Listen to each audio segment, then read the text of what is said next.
Hello दोस्तों, फिर से एक बार आप लोगों को स्वागत है अपना चैनल जेपीएससी विद अमन में। जैसे कि आप लोगों को पता है कि पॉलिटिकल जेपीएससी प्रीलिम्स के क्लास चल रहा है, तो उसी तरह से जितने भी पीछे क्लास लें सारा देखिए। और अभी आज की क्लास में आप लोगों का राष्ट्रपति पूरा डील करेंगे, जो राष्ट्रपति भाग 5 अनुच्छेद 52 से लेकर 62 तक है।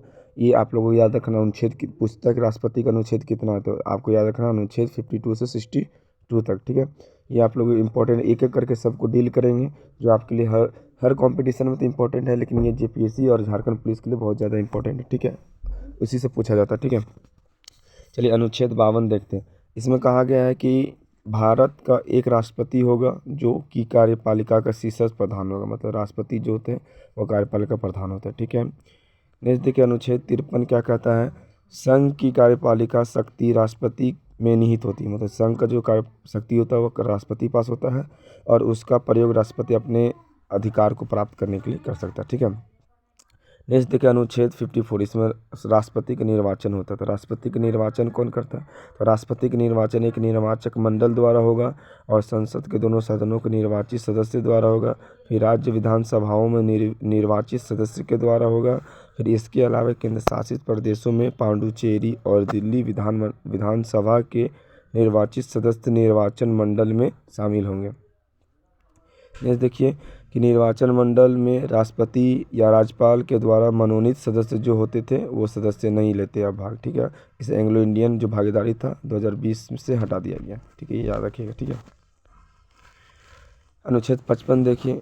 इस अनुच्छेद में राष्ट्रपति के चुनाव की प्रक्रिया की चर्चा की गई। ठीक है, यानी कि राष्ट्रपति का चुनाव अनुपातिक प्रतिनिधि प्रणाली के आधार पर एकल संक्रमणीय मत गुप्त मतदान रीति के द्वारा होगा।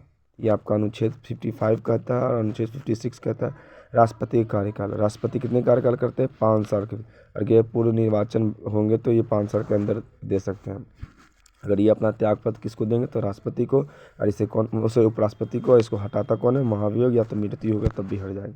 फिर अनुच्छेद 57 इसमें कहता है कोई भी व्यक्ति राष्ट्रपति निर्वाचित हो सकता है, वह पूर्व नियुक्त भी हो सकता है। ठीक है, अनुच्छेद 58 क्या कहता है कि राष्ट्रपति निर्वाचित होने की योग्यता, यानी कोई भी व्यक्ति राष्ट्रपति निर्वाचित तब हो सकता है, पहला कि वह भारतीय नागरिक होना चाहिए, दूसरा कि 35 वर्ष की आयु पूरी कर चुका हो, तीसरा कि लोकसभा के सदस्य होने के साथ संसद बनने की योग्यता होना चाहिए। ठीक है, नेक्स्ट अनुच्छेद 59 इसमें क्या कहा गया कि भारत का राष्ट्रपति किसी भी विधानमंडल या संसद का किसी भी सदन या सदस्य का नहीं होगा।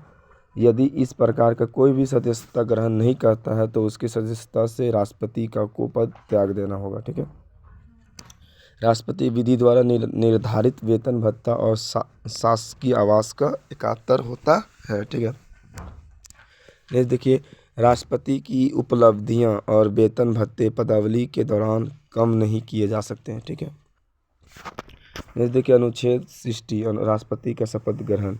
तो राष्ट्रपति पद ग्रहण करने से पूर्व भारत के मुख्य न्यायाधीश या उसके द्वारा नियुक्त वरिष्ठ न्यायाधीश के समक्ष शपथ ग्रहण करेंगे, है ना। ये आपका 60 में था। ठीक है, 61 में बोलता है कि भारतीय संविधान में वर्णित प्रक्रिया द्वारा यानी केवल महाभियोग द्वारा ही राष्ट्रपति को हटाया जा सकता है। तो इसके अंतर्गत कहा गया है कि महाभियोग केवल राष्ट्रपति को संविधान उल्लंघन करने पर लगाया जा सकता है।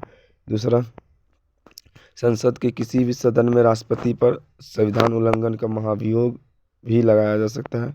जिस सदन में महाभियोग लगाया जाएगा उसे छोड़कर दूसरा सदन जांच पड़ताल करता है। ठीक है, महाभियोग की प्रक्रिया जो होता है वो 14 दिन के लिए होता है। लिखित सूचना दी जाएगी और उसका सदन 1/4 सदस्यों के हस्ताक्षर होना चाहिए। और संसद के उस सदन में जिसमें महाभियोग की प्रस्ताव पेश किया जाएगा उस सदन को 2/3 सदस्य पारित होना चाहिए। महाभियोग मतलब जो हटाने की जो प्रोसेस जो चलेगा 14 दिन में ये काम हो जाता है। ठीक है, और उसे दूसरे सदन में भी भेज दिया जाता है। दूसरा सदन राष्ट्रपति द्वारा लगाए गए आरोप की जांच पड़ताल भी करता है। ठीक है, और उस समय राष्ट्रपति अपना बचाव पक्ष कर सकता है। यदि दूसरा सदन भी 2/3 बहुमत पारित करते हैं तो राष्ट्रपति को महाभियोग प्रक्रिया द्वारा हटा दिया जाएगा और राष्ट्रपति अपना त्यागपत्र देना ही पड़ेगा। ठीक है, ये था महाभियोग प्रक्रिया 14 दिन में होता है, याद रखिएगा। ठीक है, और अनुच्छेद 62 में कहता है कि यदि राष्ट्रपति पद अचानक से छोड़ देता है तो 6 माह के अंदर राष्ट्रपति का निर्वाचन कराया जाए, और उसका भी कार्यकाल कितने वर्ष का होगा? 5 वर्ष का। ठीक है, अभी राष्ट्रपति के बाद नेक्स्ट क्लास में आप लोग उपराष्ट्रपति जो अनुच्छेद 63 से लेकर 73 समझाएंगे। ठीक है, इतना ही क्लास आज के लिए देख लीजिए, फिर मिलते हैं नेक्स्ट क्लास, तब तक के लिए।